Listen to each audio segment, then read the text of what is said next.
Are companies like SuperEgo the last of the American trucker? Got the T630 purring, hot coffee in the cup. 18 speeds to grab, time to fire it up. Yeah, it's Corey Talks, rolling down the road with Semicorey. It's right. So the first thing I want y'all to know is that, like I said in earlier videos, I am a second generation truck driver. And I don't just mean that, my father was a truck driver, so I became a truck driver. No. What I mean is I literally grew up in trucking. I remember my earliest years, sitting in a cab over white, cutting teeth on a teething ring.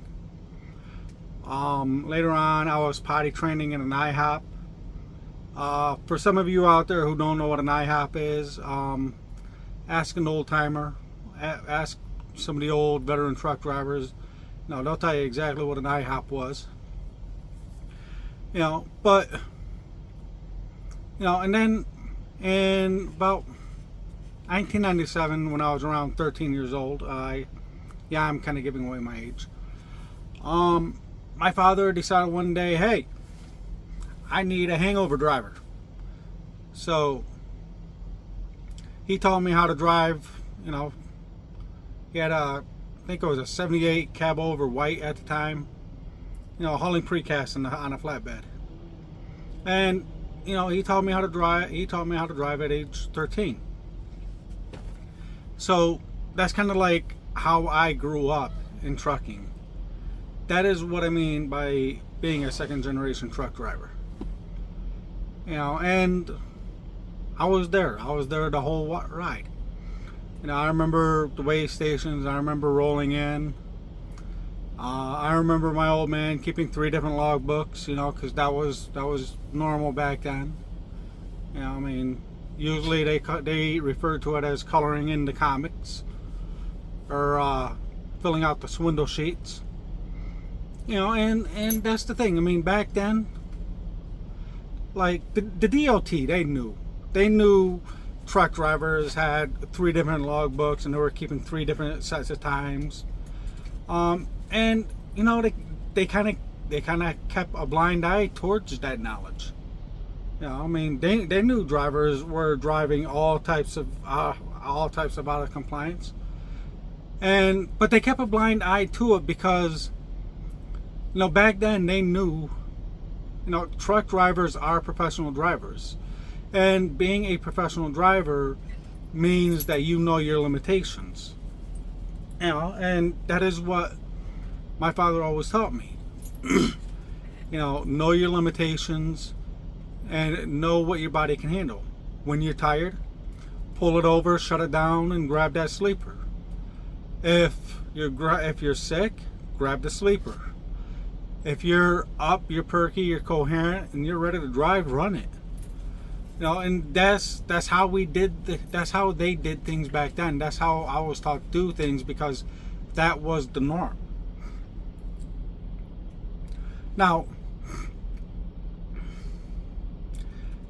and that's the thing. And the reason why, and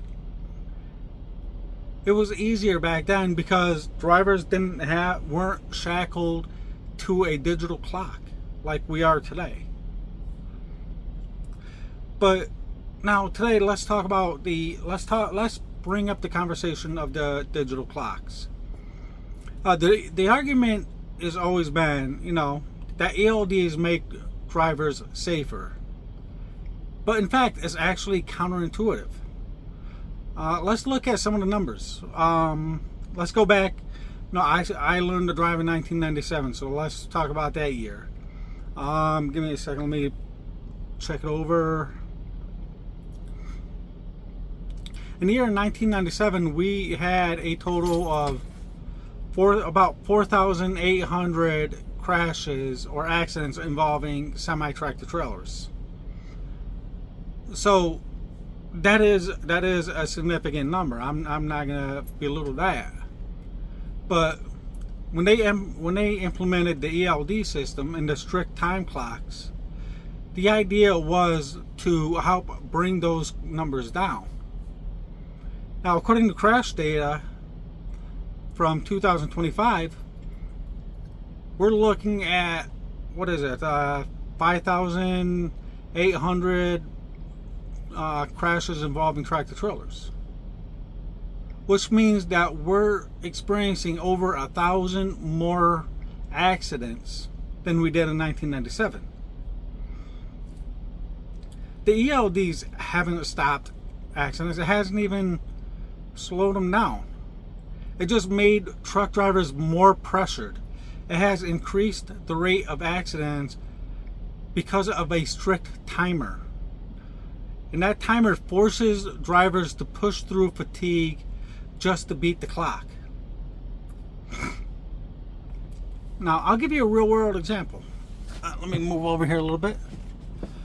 You know, last Friday I rolled into Dallas. I rolled in 2 days early. No, so I dropped the trailer and I went off clock.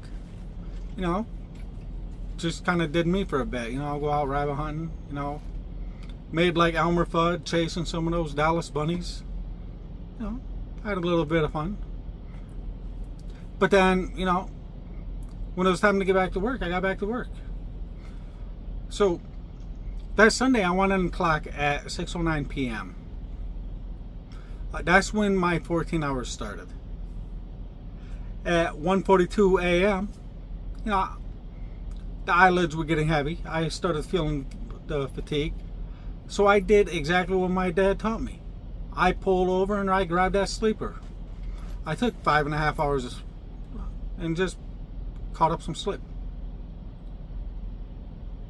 You know, and now look at the screen here. I mean, because I chose safety over compliance, the ELD flagged me as a violator at 8:09 a.m. Because the rest that I took, the safety rest that I took, didn't fit into the government's program. It didn't fit. It didn't check the box.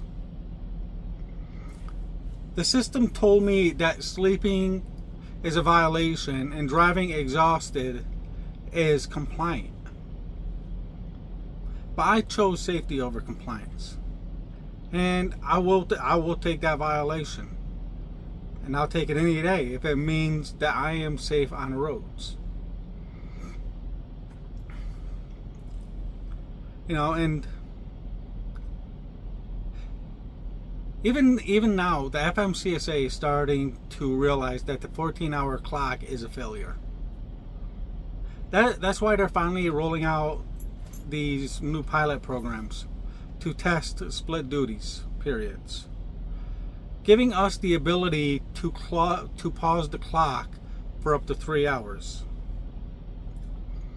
Is it going to fix the problem? No. But it is a step in the right direction. It doesn't fix the problem because we shouldn't need a pilot program to tell us that a rested driver is a safe driver, safer than, or that a rushed driver is an unsafe driver. We need to get back to letting drivers be professional. So, I'm Semicorey. Thanks for watching this. Please leave your likes, dislikes, your comments, your hate mail, all down below. Ring the bell, follow along, as I always put out videos and content on it about my personal journey as a truck driver.